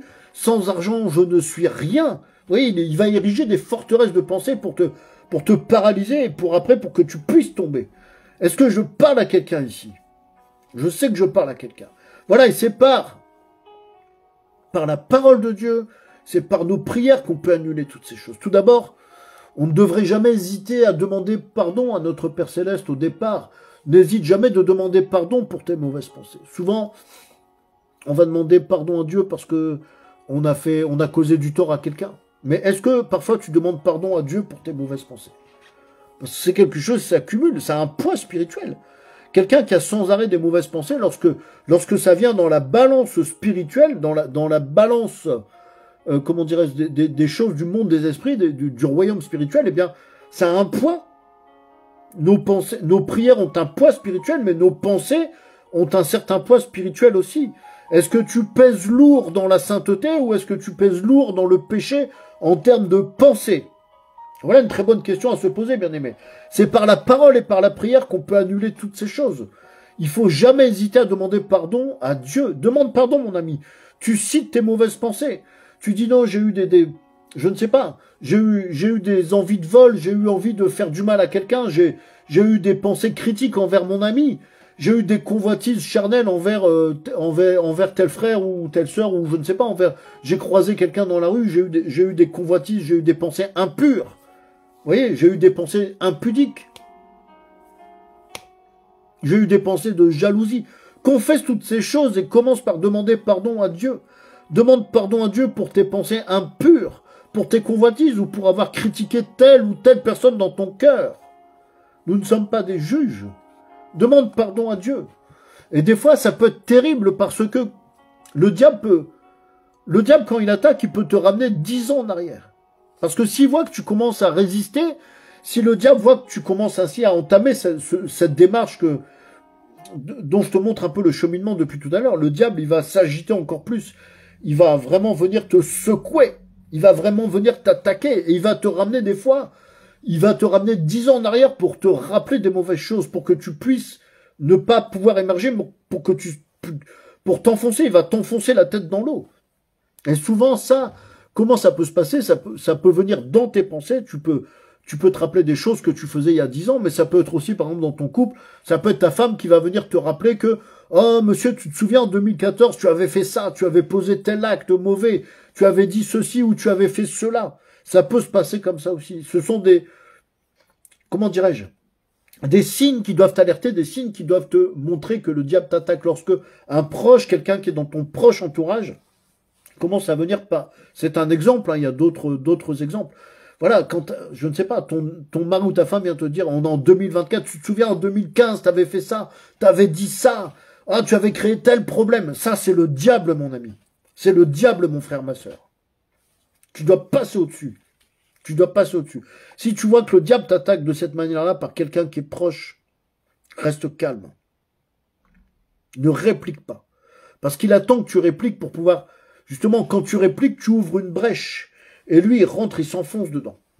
Et où, parfois, soi-même aussi, on culpabilise seul dans notre coin. On se rappelle de tout ce qu'on a fait de mal. On se rappelle de tout ce qu'on a dit de mal. Oh, quand j'avais 9 ans, j'ai fait mal à ma petite voisine. Oh, quand j'avais 8 ans, j'ai mal répondu à mon père, à ma mère. Non, vraiment, j'étais un enfant irrespectueux. J'ai fait mal à mon camarade de classe quand j'étais en CM2. Ça, c'est le diable aussi. C'est le diable aussi. Tu lui dis, Satan, arrière de moi. Satan, sors de ma vie. Au nom de Jésus. C'est ça aussi, prendre la position. Chasser tout ça et jeter ça dans la mer de l'oubli. Quand on est chrétien, on ne vit pas dans le passé, on vit dans le présent et on regarde vers l'avenir. On a les yeux tournés vers l'avenir. On ne vit pas avec des mauvais souvenirs, on ne vit pas avec des pensées tristes. On doit lutter contre tout ça parce que le diable, s'il n'arrive pas à te faire culpabiliser, il va essayer de faire venir un esprit de tristesse sur toi, un esprit de découragement. Et là, tu te dis, mais c'est pas facile parce que l'adversaire est en train de m'embrouiller. Non, tu dois dire stop, Satan. Satan, stop, retire-toi de moi au nom de Jésus. Vous voyez, il faut être ferme. C'est comme un combat. Tu sais, mon frère, ma sœur, le gars qui veut faire de la boxe, s'il monte sur le ring pour aller faire un match de boxe, il a intérêt d'être déterminé. Il a intérêt d'avoir ce qu'on appelle en anglais le fighting spirit, c'est-à-dire avoir un esprit combatif. Vous voyez? Parce que s'il arrive, oh non, je vais essayer de gagner seulement avec la technique, mais si l'autre est plus technique que toi, il va te battre. S'il est plus technique, s'il est plus rusé que toi, s'il a une meilleure stratégie dans sa boxe que toi, il va te battre. Il faut venir avec le fighting spirit. Il faut arriver, il faut dire non. Lui, là, je vais gagner le match. Je vais le mettre KO. Je vais te mettre KO. Vous voyez, comme dans le film très célèbre, faut dire, tu dois avoir l'œil du tigre quand tu es un boxeur. Et là, de la même manière, si tu luttes ainsi contre tes mauvaises pensées, ce n'est pas doucement en disant non, Satan, laisse-moi tranquille. Non, tu dis stop, arrière de moi, Satan. Hors de ma vie au nom de Jésus. Il faut être énergique, il faut le chasser. Vous voyez, un chien méchant qui vient vous attaquer, tu vas pas dire non, toutou, laisse-moi tranquille, s'il te plaît. Il faut prendre l'autorité. Quand on chasse un chien mauvais, il faut prendre l'autorité. De la même manière, si un esprit de découragement t'attaque, si tu prends autorité avec mollesse, tu n'arriveras à rien. Je ne te dis pas qu'il faut être en train de hurler, mais ton autorité, elle doit se manifester aussi dans le ton. Beaucoup de chrétiens prient et puis ne sont pas exaucés parce qu'en fait, ils manquent de sincérité parfois dans leur prière quand ils s'adressent à Dieu, parce que leur foi, elle est perturbée souvent par des conceptions intellectuelles. Je demande à Dieu la guérison divine. Mais dans ton fort intérieur, dans ton cerveau, tu te dis que maintenant, ça peut pas exister, c'est pas vrai. Donc, en fait, tu as une foi qui est corrompue par tes pensées. Alors que, par exemple, un enfant qui croit en Dieu, ouais, Dieu nous recommande cela. Le Seigneur Jésus disait, ayez la foi comme la foi des petits-enfants. Une foi simple qui ne se pose pas de questions. Et si tu es Seigneur, je sais que tu es vivant, je sais que tu vas me guérir. Je sais que tu vas me guérir. Guéris-moi, Seigneur, au nom de Jésus. Là, si tu crois vraiment, et le ton de la voix en fait, ce que tu manifestes, c'est la sincérité de ton cœur dans ta prière. Si tu es là, oh bah Seigneur, j'aimerais bien que tu me guérisses parce que j'en ai assez de ce cancer. Mais là, non, il va jamais partir. Dieu voit bien que tu ne souffres pas encore assez pour vraiment le supplier avec ton cœur. C'est pareil dans ce genre de choses, dans le sujet où je suis aujourd'hui. Répète après moi. Je peux résister au diable avec autorité. Répète après moi. À partir de maintenant, je prends réellement autorité pour résister au diable. L'autorité du nom de Jésus. Amen. Bien-aimé, je vais te donner un verset que tu peux utiliser et ne l'oublie pas, c'est Philippiens 4:7. Je vais vous lire ça après. Philippiens 4:7 vient nous rassurer ici. Parce que c'est la parole de Dieu. La parole de Dieu, c'est une autorité. Philippiens 4:7 te rassure. Philippiens 4:7 te fortifie. Répète cette courte et puissante prière avec moi. En toi, Jésus, j'ai la paix du cœur. Amen. En toi, Jésus, j'ai la paix du cœur. Amen. Amen aussi, c'est un mot qui veut dire qu'il en soit ainsi et pas autrement. Amen, c'est aussi une parole d'autorité. C'est très important. C'est très important lorsque tu écoutes quelque chose, la parole de Dieu, une prédication, de ponctuer une prière, ponctuée par le mot Amen, c'est très important. Ensuite, tu persévères encore plus. Tu vois, quand tu es attaqué comme ça, quand le diable essaye de te ramener en arrière, tu persévères encore plus. Satan, je refuse tes idées au nom de Jésus. Je rejette tes mensonges au nom de Jésus. Jésus m'a libéré. J'ai été pardonné. Satan, ce n'est pas toi. C'est Jésus que je suis. Amen. Satan, ce n'est pas toi que je suis. C'est le Seigneur Jésus que je suis parce que c'est lui qui m'a racheté au prix de son sang précieux. Amen. Vous voyez? Je vous lis maintenant Philippiens chapitre 4, verset 7. Et la paix de Dieu, laquelle surpasse toute intelligence, gardera vos cœurs et vos pensées dans le Christ Jésus. Amen. C'est merveilleux. Alléluia. Gloire à Dieu. Philippiens 4, 7. Et la paix de Dieu, laquelle surpasse toute intelligence, gardera vos cœurs et vos pensées dans le Christ Jésus. La paix de Dieu va garder ton cœur, va garder tes pensées dans le Christ Jésus. Reste avec Christ en toi, bien-aimé.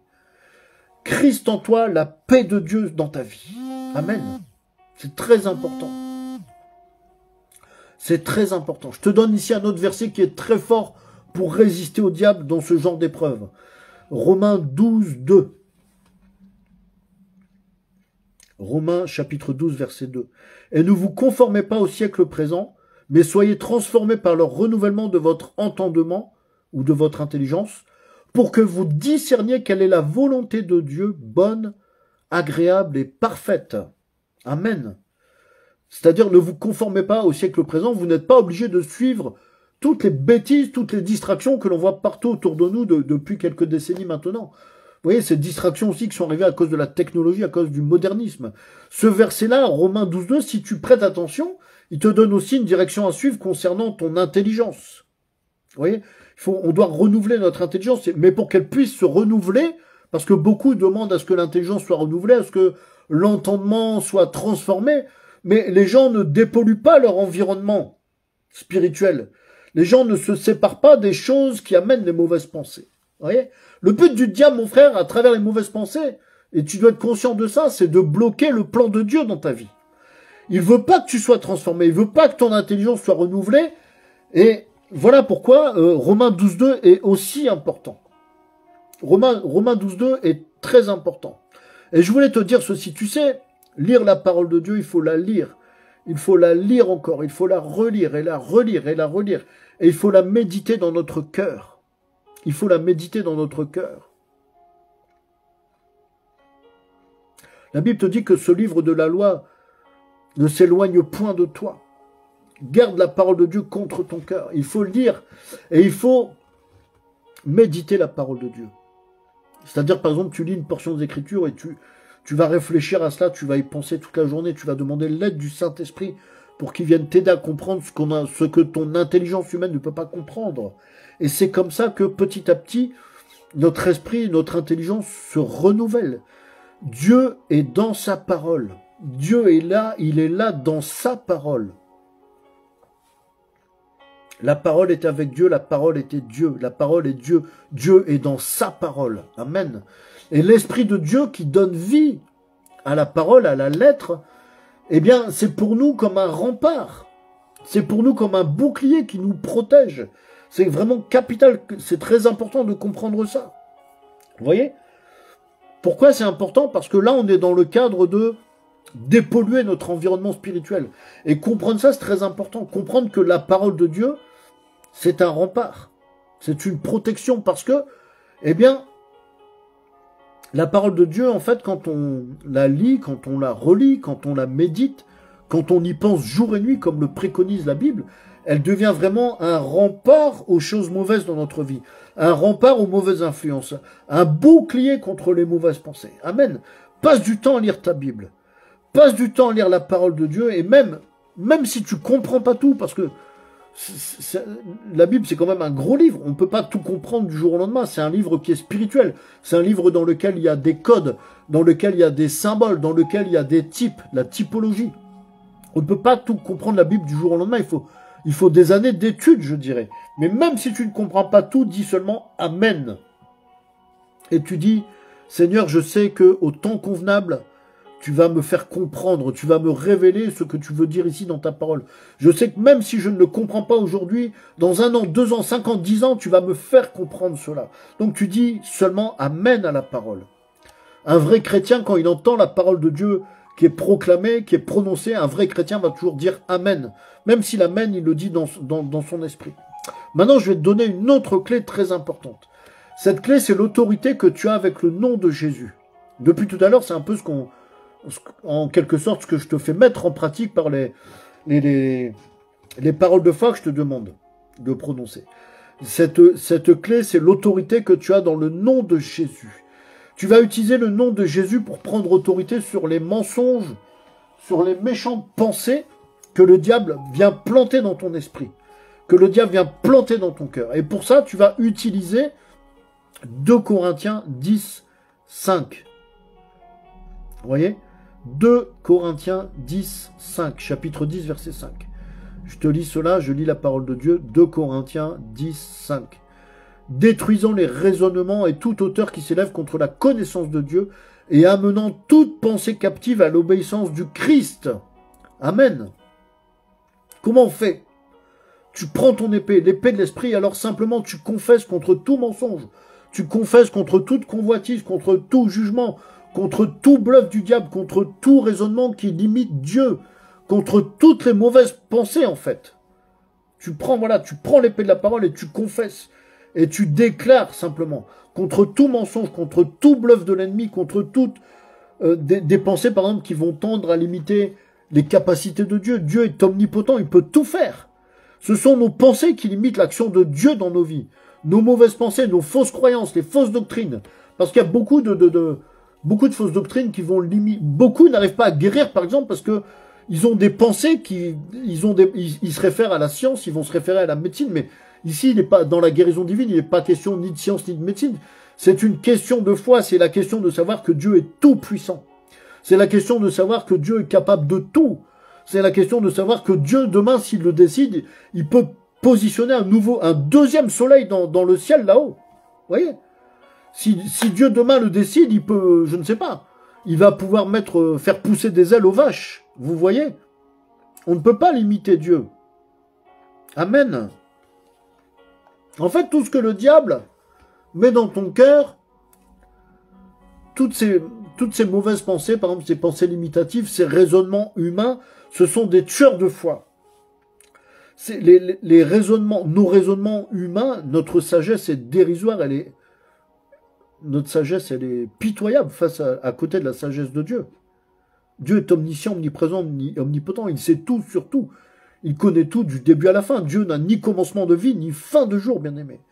Et notre sagesse humaine est tout à fait ridicule à côté de la sagesse de Dieu. Donc, tu dois savoir que tous ces éléments négatifs que le diable il vient planter dans ton cœur, ce sont des tueurs de foi. L'intérêt du diable, c'est de couper ta foi, de faire chuter ta foi. Et c'est comme ça que beaucoup aussi, alors que la prière de la foi avait guéri le malade, à cause des doutes, à cause des raisonnements, il n'arrive pas à s'emparer de sa guérison.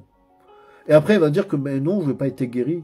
Non, Dieu ne m'a pas guéri. Non, en fait, c'est un problème de raisonnement limitatif.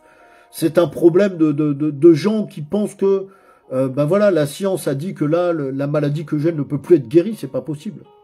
Donc tout ça, ça vient tuer la foi. Il y a des paroles comme ça mortifères que même un médecin, pourtant bien intentionné, ce n'est pas que c'est une mauvaise personne, mais même bien intentionné, un médecin peut prononcer des paroles mortifères, des paroles qui vont aller bloquer ta guérison. Dis avec moi, Satan, tu ne tueras jamais ma foi au nom de Jésus. Amen. Satan, tu ne tueras pas ma foi au nom de Jésus. Amen. Il faut résister. Il faut lutter contre ça. Il faut s'appuyer sur ce que la Bible déclare. Dis avec moi, je renverse ces raisonnements et toute hauteur qui s'élève dans mon cœur contre la connaissance de Dieu. Amen. J'amène toute mauvaise pensée à la soumission du Christ Jésus. Amen. Déclare ces choses. Lorsque tu es dans cette phase, tu peux également utiliser, j'ai noté ça ici, Hébreux 4.12.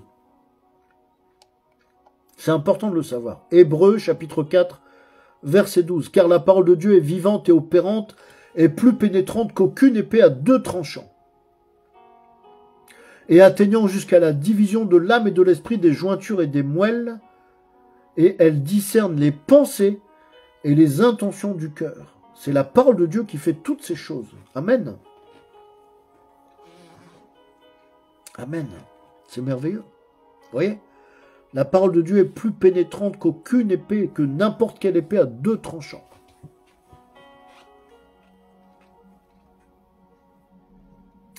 Dis cela avec foi. Je déclare au nom de Jésus que l'épée de l'esprit sépare mon âme et mon esprit au nom de Jésus. Amen.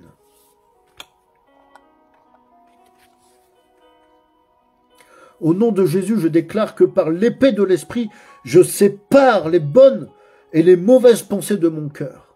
Amen. Une fois que tu as fini ce travail, une fois que tu as combattu dans ce sens-là et que tu vois que ça commence à bien respirer, tu vois, que les choses commencent à bien fonctionner. Bon, parfois ça peut prendre un peu de temps quand même. Il faut vraiment persévérer dans cette lutte. Il faut vraiment persévérer dans ce combat.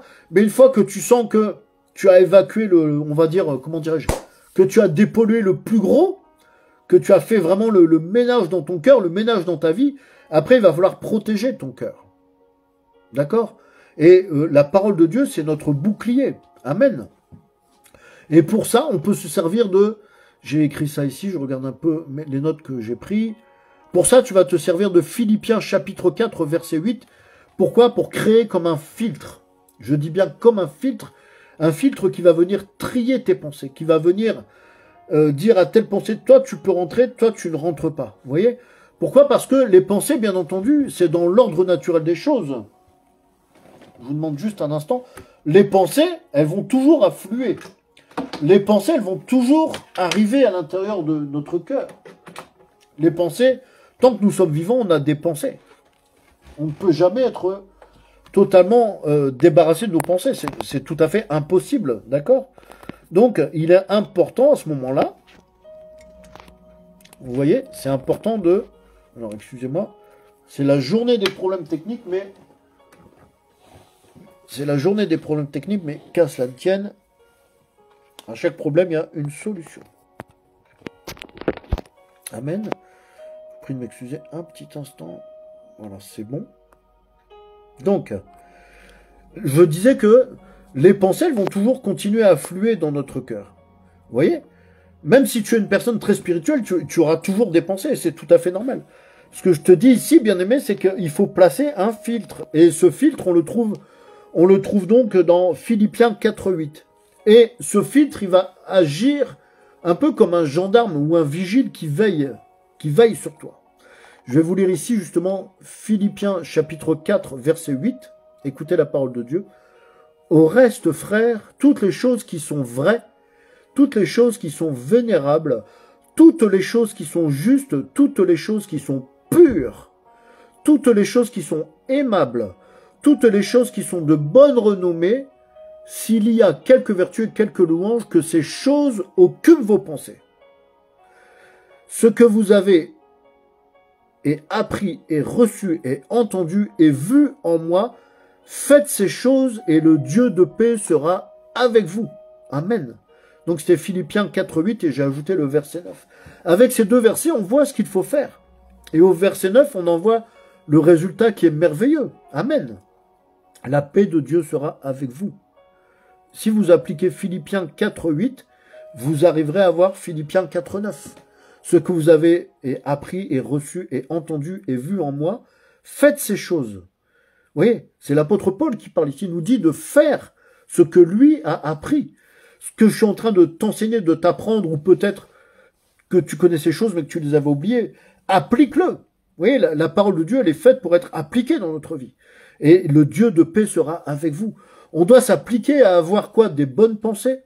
On doit s'appliquer à faire des bonnes choses. On doit s'appliquer à rejeter les mauvaises choses, à chercher les bonnes choses, à rechercher la justice, à rechercher tout ce qui est agréable à Dieu, tout ce qui est pur aux yeux de Dieu. Donc on doit évacuer finalement de nos vies les mauvaises influences dont j'ai longuement parlé au début. On va dire que c'était un peu le préambule. Il fallait un peu caractériser ce qu'étaient les mauvaises influences. C'est ce qu'on a vu un petit peu en détail d'une manière qui est très simple. C'est important de pouvoir expliquer les choses d'une manière simple, que tout un chacun puisse s'en emparer, que tout un chacun puisse en profiter, que tout un chacun puisse comprendre. Merci Seigneur Jésus. Vous savez, Dieu se révèle dans la simplicité. Dieu n'aime pas les choses trop compliquées. Vous voyez? Donc on doit évacuer de nos vies, on doit faire le ménage dans nos vies des mauvaises choses, des choses impures. Et quand, dans nos pensées, on a la marche à suivre, c'est là qu'on va avoir la récompense, c'est là qu'on va avoir la paix de Dieu, la paix du cœur, c'est très important. Alors vous allez dire, oui, mais moi, j'arrive pas à empêcher certaines mauvaises pensées d'affluer à l'intérieur de moi. Ça, c'est possible, c'est quelque chose que moi-même j'ai vécu. Parfois, on n'arrive pas à empêcher, malgré tout, même si on a fait un peu le ménage dans nos vies, on n'arrive pas à empêcher certaines mauvaises pensées d'affluer. Mais ça, c'est normal, ok. Il n'y a pas de... comment dirais-je? C'est tout à fait normal. Vous savez, l'être humain est né du péché par le moyen du sexe, et jusqu'à ce que nos corps mortels aillent au tombeau, la racine du péché demeure en nous. Donc, quelque part, je dirais...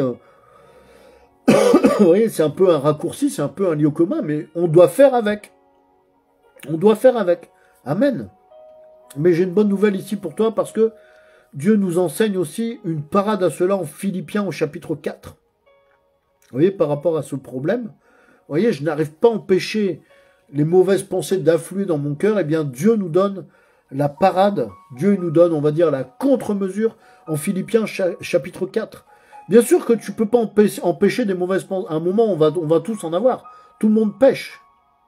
Mais on peut les filtrer, on peut les chasser, mais on peut les transformer en bonnes choses. Et comment ça se passe? Eh bien, tu vas appliquer ce qui suit. Tu vas appliquer cette clé que je vais te donner. À chaque fois que dans ton cœur survient une mauvaise pensée, eh bien, par ton esprit, donc d'une manière consciente, par ton esprit, tu vas en créer une bonne. Tu vois, une mauvaise pensée arrive, ah, telle personne, c'est vraiment un, eh bien, toi, tu vas créer en contrepartie une bonne pensée qui vient glorifier Dieu. Par exemple, le diable te fait penser, je suis faible, que ton esprit te fasse dire, je puis tout en celui qui me fortifie. Alléluia. Une mauvaise pensée, tu fais croître, tu fais sortir une bonne pensée à l'intérieur de toi. Amen. Le diable te dit, tu es indigne de ce poste. Par ton esprit, tu vas répliquer, c'est Jésus seul qui élève, qui rend digne et capable. Gloire à Dieu. Le diable te dit, tu es laide. Tu réponds, c'est Dieu qui seul, c'est Dieu lui-même, c'est Dieu seul qui donne la véritable beauté. Au nom de Jésus. Amen. Vous voyez, c'est comme ça, c'est comme ça qu'on va réussir à vraiment résister à ces attaques du diable. C'est simple à faire, il faut juste un petit peu, je dirais, tu dois juste un petit peu te discipliner. C'est une habitude à prendre. Tu n'es pas taillé pour ce boulot. Ça, c'est le diable qui met cette pensée-là dans ton esprit. Tu n'es pas capable pour faire ce travail. Tu n'as pas les compétences. C'est Jésus qui élève, qui rend digne et capable. Amen. Tu pars faire une randonnée pédestre. Ah, tu n'y arriveras pas, tes jambes sont trop faibles. Seigneur, fortifie-moi et je vais y arriver. Au nom de Jésus. Amen. Et tu vas y arriver. Parce que c'est ça que ça produit. Parce que quand tu déclares ces choses-là, ces choses se produisent réellement. Si tu mets réellement ta foi dedans. Si tu mets réellement ta foi dans ce que tu déclares, tu vas y arriver. Vous voyez, une pensée négative arrive, tu vas créer une pensée positive, une pensée qui vient glorifier Dieu, une pensée qui va venir écraser la pensée négative. D'accord? Que Dieu te bénisse. Maintenant, je voudrais encore aller un peu plus loin, un petit peu plus loin par rapport à tout ça. J'étais, on va dire, on était un petit peu au niveau de la résistance, au niveau du combat. Et bien, écoute-moi, on va essayer de monter encore d'un cran. C'est tellement important. La Bible te dit, garde ton cœur plus que toute autre chose. C'est tellement important. Ici, on vient de voir ce qu'il faut mettre en place, premièrement, pour, comment dirais-je, procéder au nettoyage spirituel, enlever les distractions de nos vies, les mauvaises fréquentations, les mauvais endroits, toutes ces choses. Ça, c'est ça. Ensuite, on a vu comment résister, comment lutter face à ce type d'attaque du diable, comment ne pas lui ouvrir de brèche. Vous voyez, on a vu tout ça. Et ce sont des phases qui sont obligatoires et nécessaires parce que de toute manière, il faut bien commencer par quelque chose. Mais même quand tu as fait tout ça, il arrive quand même que quand tu pries, quand tu es affairé aux choses de Dieu, quand tu es dans un temps de prière, eh bien là même, tu peux avoir des pensées mauvaises d'une manière involontaire. D'accord? Est-ce que quelqu'un me suit? Par exemple, tu es en train je ne sais pas.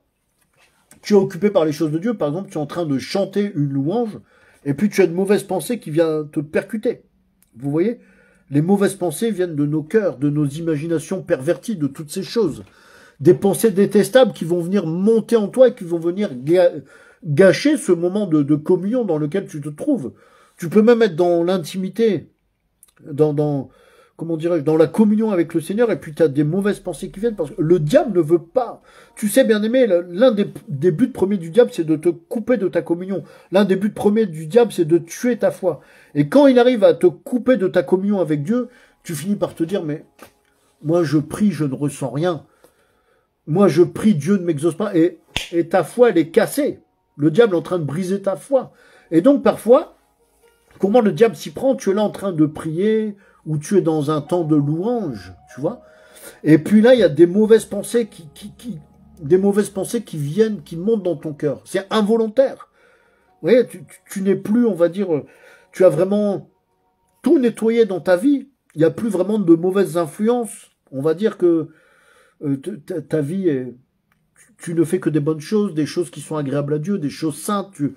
Tu pratiques la piété réellement, tu vois, tu manifestes la foi, les œuvres de la foi, tout ça, mais tu as toujours des mauvaises pensées. Par exemple, tu es là en train de de louer ou de prier, puis d'un seul coup, tu as une pensée qui arrive, tu penses à quelqu'un que tu connais, puis tu dis, oh là là, celle-là, elle m'énerve. Tu vois, ou celui-là, il était vraiment ridicule avec son habillement la dernière fois. Vous voyez, ce genre de choses. Vous voyez, ou d'autres choses encore. Mais en tout cas, c'est un peu comme ça que ça se passe, ce genre de choses. Eh bien, je vais te dire que ça va venir spécialement, justement, quand tu es en train de prier. Et donc, ne t'inquiète pas. C'est normal. Le diable ne supporte pas quand tu es en train de passer un moment dans la présence de Dieu. Alors, qu'est-ce qu'il fait? Comme tu déranges ses plans, ben, lui, il passe à l'assaut. Il passe à l'assaut. Je vais te dire, ne crains pas, n'aie pas peur de ça. Et qu'est-ce qu'on fait en général quand c'est comme ça? Eh bien, on coupe la prière, ou la louange, on stoppe la prière, on commence à confesser, on commence à utiliser l'autorité, on chasse les mauvaises pensées, et ainsi de suite, etc., et ainsi de suite, etc. Vous voyez? Et donc, qu'est-ce qu'il fait? Ben, on coupe tout, en fait. Et parfois, il arrive aussi que le fait d'agir comme ça, que de chasser les mauvaises pensées, de confesser devant Dieu, etc., qu'est-ce qui se passe? Ça ne fait qu'amener d'autres pensées similaires. Ça ne fait que produire que d'autres pensées semblables, parce que le diable est rusé. Vous voyez, il voit ce qui se passe, et là, il est en train de t'emmener dans une spirale négative, il est en train de t'emmener dans... Comment je veux dire? Il est en train de te faire tomber dans un cercle vicieux. Ouais, je sais que là, quelqu'un est concerné par ce que je suis en train de dire. Gloire à Dieu. Je sais que là, ça parle à quelqu'un. Alors, qu'est-ce qu'il faut faire? Seigneur, qu'est-ce que je dois faire? Je ne sais plus quoi faire, Seigneur. J'ai tout fait. J'ai procédé au nettoyage spirituel de mon environnement. J'ai chassé les pensées impures. J'ai chassé les mauvaises influences, mais ça continue. Qu'est-ce que je dois faire? Voilà, c'est ce qu'on finit par se dire à un moment donné. On finit par crier à Dieu. Eh bien, je vais te le dire, bien-aimé. Tu dois simplement sortir de la chair. Répète après moi. Je dois sortir de la chair. Je dois sortir de la chair. Quant au préalable, tu as fait les étapes précédentes, tout ce dont on a parlé avant, tu dois sortir de la chair et tu dois de plus en plus t'exercer à la piété. S'exercer à la piété. Répète après moi, je vais m'exercer à la piété au nom de Jésus. Amen. Je te lis pour cela 1 Timothée 4, 6, 7 et 8. 1 Timothée 4, 6, 7 et 8. Je lis la parole de Dieu. En proposant ces choses aux frères, tu seras un bon serviteur du Christ Jésus, nourri dans les paroles de la foi et de la bonne doctrine que tu as pleinement comprises. Mais rejette les fables profanes et de vieilles femmes, et exerce-toi toi-même à la piété. Car l'exercice corporel est utile à peu de choses, mais la piété est utile à toutes choses, ayant la promesse de la vie présente et de la vie qui est à venir. Amen, amen, amen. Gloire à Dieu. Merci Seigneur pour ces paroles. Je te rappelle ceci, si tu es croyant, si tu es baptisé, il y a une chose, c'est que ton âme est libérée. Le Seigneur Jésus t'a racheté au prix de son sang précieux. Alléluia. Il t'a racheté au méchant maître qui dominait sur toi, au méchant maître qui avait l'emprise sur toi, tu étais son esclave, et ce méchant maître n'est autre que, bien entendu, le diable. Bien-aimé, tu es un affranchi ou une affranchie. C'est ça ta nouvelle condition.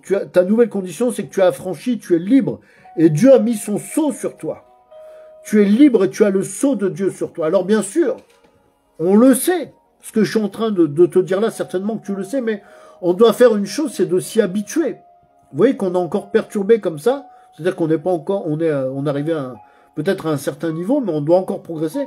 Tu dois t'habituer dans ton cœur, dans ton esprit, tu dois t'habituer au fait que tu es libre. Tu dois t'habituer au fait que tu es un affranchi. Tu es affranchi aussi dans tes pensées. Tu es affranchi dans tes pensées. Mon frère, ma sœur, tu dois apprendre à vivre avec cette réalité profonde, mais très simple. C'est une réalité profonde, mais très simple. Mais si pendant des années, tu as été sous l'emprise du diable, tu étais sous le joug du diable, tu appartenais au diable, c'est dur, parce que pendant des années, tu as été habitué à autre chose. Mais on doit vraiment réaliser cela. On doit réaliser ces choses, on doit s'imprégner de ça, et tu dois apprendre à vivre, c'est quelque chose que tu dois répéter. Tu dois apprendre à vivre avec cette profondeur-là, avec cette réalité-là. C'est une réalité qui est profonde, mais qui est réelle. Elle existe vraiment. Tu as été racheté. Jésus-Christ est venu nous racheter. Il nous a délivrés. Tu es libre. Et tu es libre aussi par rapport à tes pensées. Tu es libre aussi par rapport aux pensées de ton cœur. Amen. Écoutez la parole. Ce que je dis là maintenant, je le prouve par la parole de Dieu. Romains chapitre 6, verset 11. Romains 6, 11. Je lis la parole de Dieu. De même, vous aussi, tenez-vous vous-même pour mort au péché, mais pour vivant à Dieu dans le Christ Jésus. Amen. Amen. Amen. Amen. Je répète, Romains 6, 11. De même, vous aussi, tenez-vous vous-même pour mort au péché, mais pour vivant à Dieu dans le Christ Jésus. Amen.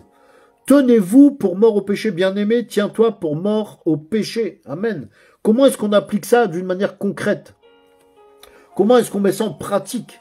Eh bien, c'est très simple. Quand des mauvaises choses arrivent malgré toi, comme des mauvaises pensées involontaires, ce que j'ai pu avoir t'expliquer tout à l'heure, hein, vraiment, tel était ridicule dans son habillement, vous voyez, ce genre de mauvaises pensées.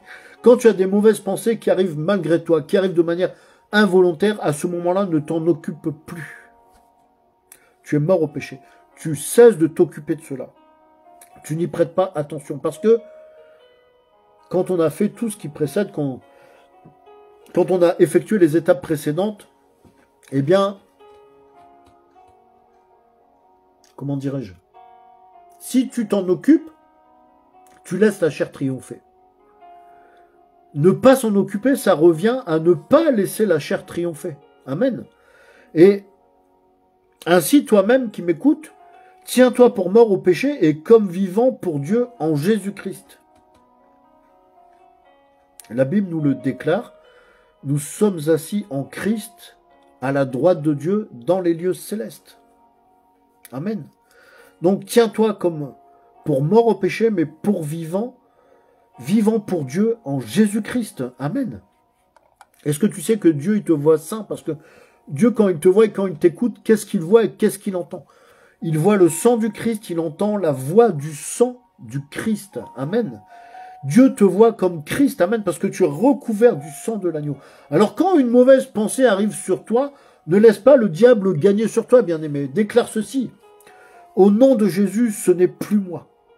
Ça, ce n'est plus moi. Amen. Pourquoi? Parce que sinon, toute ta vie, tu ne parviendras pas à vivre cette réalité. Toute ta vie, tu ne parviendras pas à bénéficier du fait d'être mort au péché. Tu ne pourras pas en profiter, tu ne pourras pas l'utiliser, tu ne pourras pas en bénéficier. Mais, au fait, on est tous des pécheurs. Jusqu'à ce que, je l'ai dit tout à l'heure, jusqu'à ce que nous soyons morts, que notre corps aille dans le tombeau, nous resterons des pécheurs jusqu'à la fin de nos jours, jusqu'à notre mort. Et on pêche tous, chaque jour, même si on trouve la personne, on fait le tour du monde, tous les pays de la terre, on trouve la personne la plus sainte, la plus consacrée, la plus ointe, la plus tout ce que tu veux. Cette personne-là, ça peut être quelqu'un du membre du corps ecclésiastique, mais ça sera quand même un pécheur. Il n'y a que Jésus qui a été trouvé pur et sans péché. Toute l'humanité est une humanité pécheresse. Même le plus grand homme de Dieu, eh bien, c'est un pécheur. Et la Bible le déclare. Écoutez ça. La Bible le déclare, c'est ce qu'on va voir maintenant. 1 Jean, chapitre 1.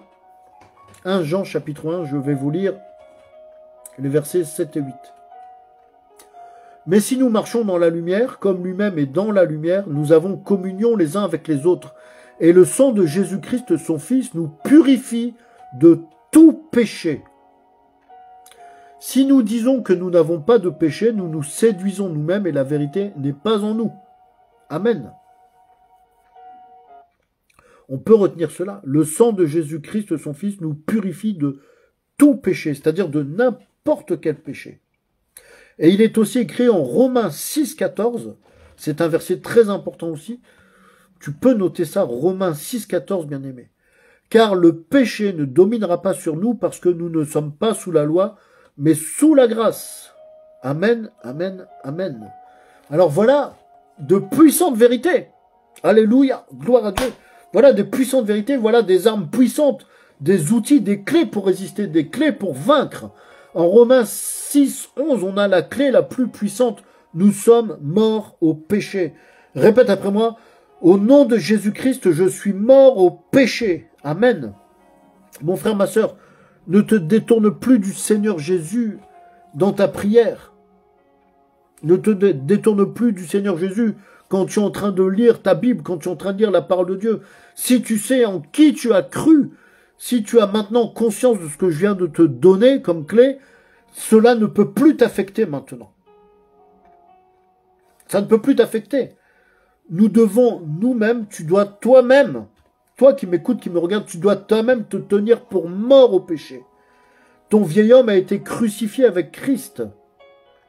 Est-ce que tu sais que quand le Christ est mort à la croix et ressuscité, tu étais en lui, si tu étais baptisé bien sûr. Tu es mort avec Jésus-Christ et ressuscité avec lui. Tu étais en lui au moment de sa mort et au moment de sa résurrection. Amen. Parce que si tu es mort au péché, Dieu te voit comme il voit son Fils. C'est l'œuvre expiatoire du sang du Christ qui n'a pas de date de péremption. Ça a été fait une bonne fois pour toutes. On est mort au péché une bonne fois pour toutes. Alors, il ne t'est plus obligatoire de toujours confesser tout ça. Tes pensées mauvaises, involontaires, ce n'est plus obligatoire que tu doives les confesser sans arrêt. Parce que continuer quelque part, continuer à les confesser, c'est continuer aussi à donner accès au diable. Et tu vas en confesser une, tu vas la chasser, il va en faire émerger une autre, tu vas la chasser, il va en faire émerger une autre. Et c'est un jeu sans fin. Ne laisse plus le diable te perdre ton temps. Considère-toi comme mort au péché et dis-toi que Dieu te voit. Et quand Dieu te voit et t'entend, il entend le sang du Christ. Il te voit comme saint, comme pur et comme irrépréhensible. C'est comme ça que Dieu te voit. Essaye de te voir avec les yeux de Dieu. Vois-toi comme Dieu peut te voir. Vois-toi comme Dieu te voit. Dieu te voit comme quelqu'un de saint, comme quelqu'un de juste, comme quelqu'un d'irrépréhensible. Parce que quand il te voit et quand il t'écoute, il voit le sang du Christ, il entend le sang du Christ. Amen. Ne laisse plus le diable te perdre ton temps. Tu dis seulement, non, non, non, ça, c'est plus moi. Ça passe comme ça. Ça, là, c'est plus moi, c'est terminé. Je suis mort au péché, je suis libre en Christ. Je suis sous la grâce, le péché n'a plus aucune emprise sur moi. Je suis libre au nom de Jésus-Christ. Amen. Voilà les choses que tu dois déclarer. Répète ça après moi, je suis sous la grâce. Je suis libre du péché. Le péché n'a plus aucune emprise sur moi. Au nom de Jésus, je suis libre. Amen. Bien-aimé, je termine ici. Voilà, maintenant tu sais comment surmonter tes pensées mauvaises. Tu sais comment aussi garder ton cœur. Très important. Je t'ai appris ici à comment surmonter tes pensées, mais je t'ai aussi appris à garder ton cœur. À garder ton cœur plus que toute autre chose. C'est très important. Et maintenant que tu sais, entre guillemets, comment dominer sur tes pensées, tu as compris que les pensées, elles vont toujours affluer. Mais tu as compris aussi, c'est ce que je t'ai expliqué, que ce n'est plus toi. Tu as compris que désormais, tu ne vas plus laisser le diable te prendre ton temps parce que le temps qu'on a, c'est notre bien le plus précieux ici sur Terre. Nous devons grandir en Christ, nous devons croître en Christ. On n'a pas le temps de prendre les chemins de traverse, les chemins détournés, d'aller s'amuser à droite à gauche. Vous voyez, l'heure est mauvaise, le siècle mauvais est avancé. Et on n'a plus le temps de perdre notre temps dans les distractions, dans les amusements. On n'a plus le temps de perdre notre temps à monter et à chuter, à remonter et à rechuter. C'est pas possible. À un moment, il faut réellement exploser ce plafond de verre et passer à autre chose. Passer à une autre dimension spirituelle. Déclare avec moi, au nom de Jésus, je passe à une autre dimension spirituelle. Au nom de Jésus, je rentre dans une nouvelle saison spirituelle pour moi. Amen. Exerçons-nous seulement à la piété, avec sérieux, avec discipline, avec foi et conviction. Amen. C'était votre frère Joël.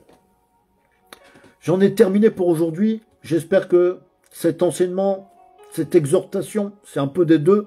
J'espère que cela aura été bénissant pour toi. N'hésitez pas de commenter, de liker, de partager si tu as reçu quelque chose. Ô Seigneur Jésus, que celui et celle qui me regardent reçoivent quelque chose à travers cette exhortation. Merci Seigneur, touche le cœur de celles et ceux qui ont regardé, que cela déclenche quelque chose en elles, que cela déclenche une nouveauté de vie dans leur vie spirituelle. Je te le demande, Père, au nom de Jésus-Christ. Amen. Merci Seigneur. Si tu reçois quelque chose, si tu as reçu quelque chose, n'hésite pas de témoigner en commentaire. Si cela a pu t'aider à progresser ou à reprendre le contrôle voilà, à rafraîchir ta vie de prière. Ce sont des choses qui nous permettent de vivre un rafraîchissement de notre vie spirituelle. Ce sont des choses qui nous permettent de croître et de peut-être d'avoir la percée spirituelle. Donc si tu as reçu quelque chose de la part du Seigneur à travers cet enseignement, eh bien, je te remercie par avance d'en faire part. Je te remercie par avance d'en témoigner, de le partager, parce que ça va être bénissant pour beaucoup d'autres personnes. Le témoignage est toujours bénissant pour les autres. Le témoignage est toujours quelque chose qui va édifier, qui va aider à construire le corps de Christ. Donc merci par avance, sois richement béni. C'était votre frère Joël. Je vous dis à très bientôt, je vous dis un grand shalom. Que Dieu vous bénisse richement. Shalom, shalom, shalom.